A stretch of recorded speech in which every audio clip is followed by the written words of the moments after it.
Welcome back to yet another episode. Oh boy.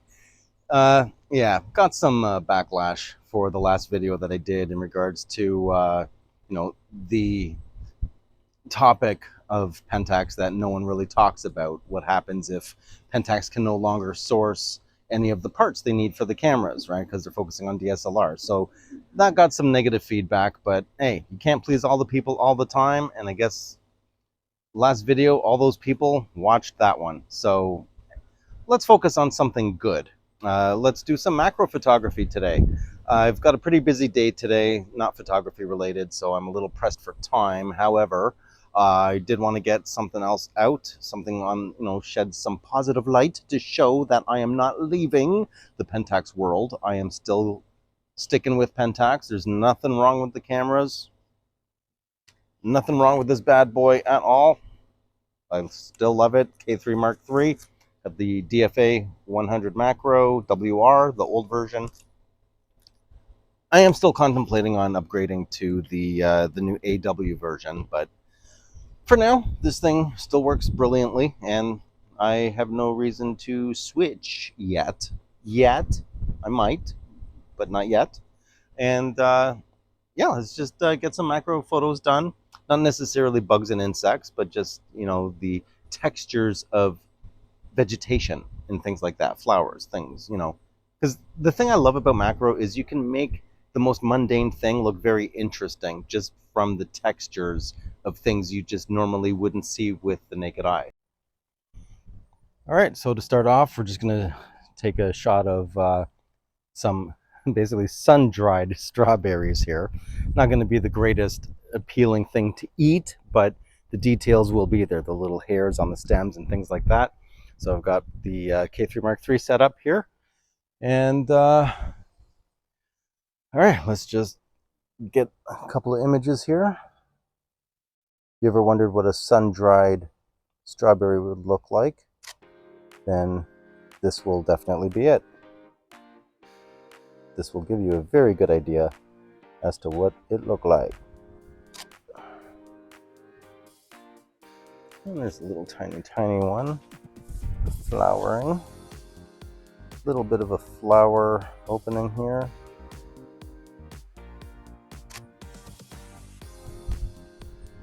Yeah, some of these are really sun-dried. So, strawberries are a bit tougher to maintain than you would think.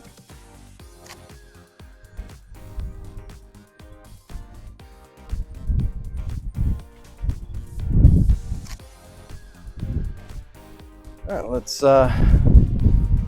move on, see what else we might be able to get. Yeah.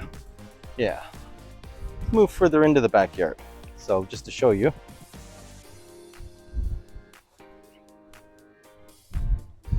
So we have all this wilderness back here.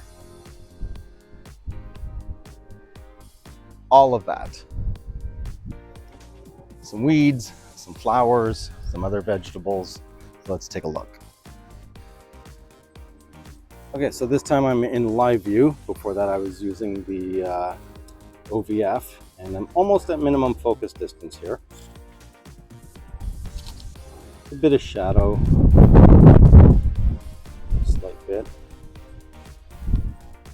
Try to get this, my fingers out of the way here.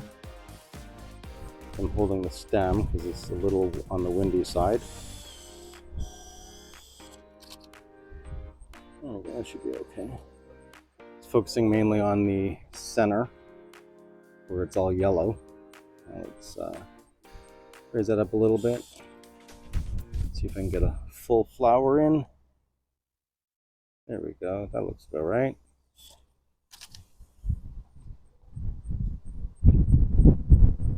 A little bit.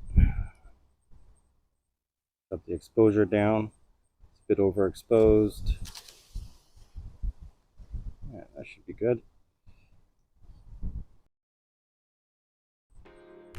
Yeah, it's moving a bit. It's moving just a little bit too much here. Wait for the wind to die down, hopefully. Just enough to keep it steady for a shot.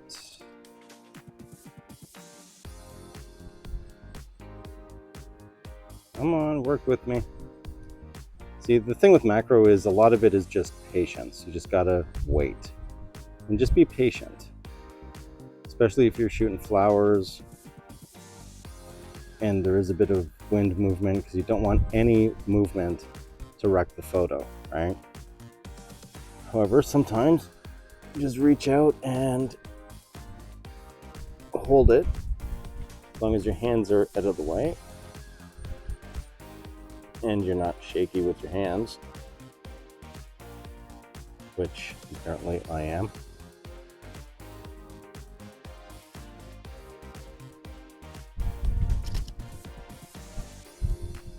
Yeah, a little bit on the shaky side there.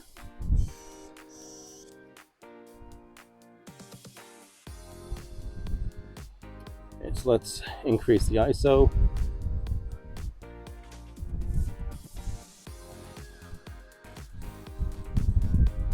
Increase the shutter speed to minimize any of the shakiness that I'm producing here.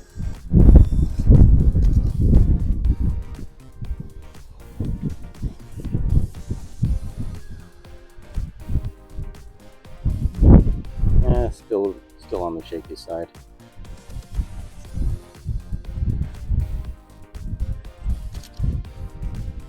That should be good.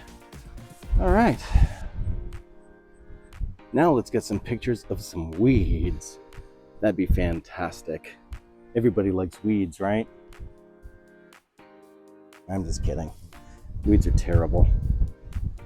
But are they? I mean, they're just basically flowers that are plants that people don't like, right? Doesn't mean there's actually something wrong with weeds. Well, let's see what we can get.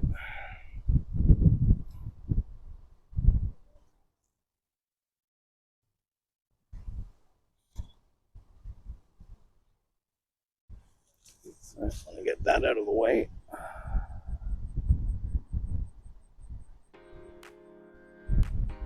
And too windy. Never mind that. Try to get a picture of that. Yeah. Way too windy. Not gonna happen. Well, let's see if I can try to get the stem of this thing though. With all those little hairs sticking out.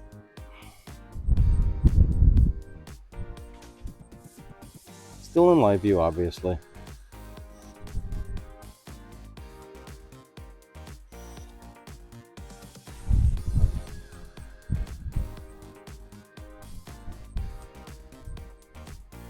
It's still moving too much.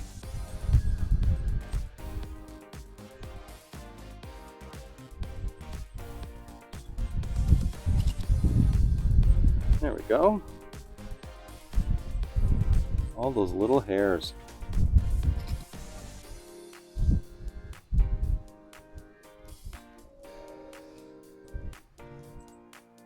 Oh, that's an interesting selective focus element there. So the PENTAX DFA 100mm f2.8 macro WR.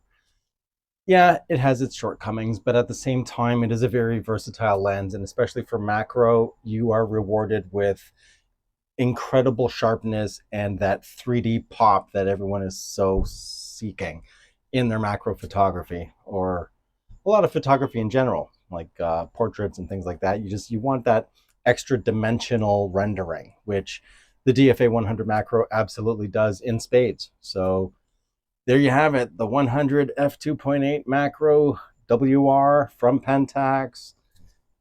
Amazing lens, great, fantastic. I love it. That's why I haven't upgraded to the AW one just yet. Still tossing that up. But yeah, if you like the video, leave a like, all that fun stuff, and I will catch you on the next one. I'm out.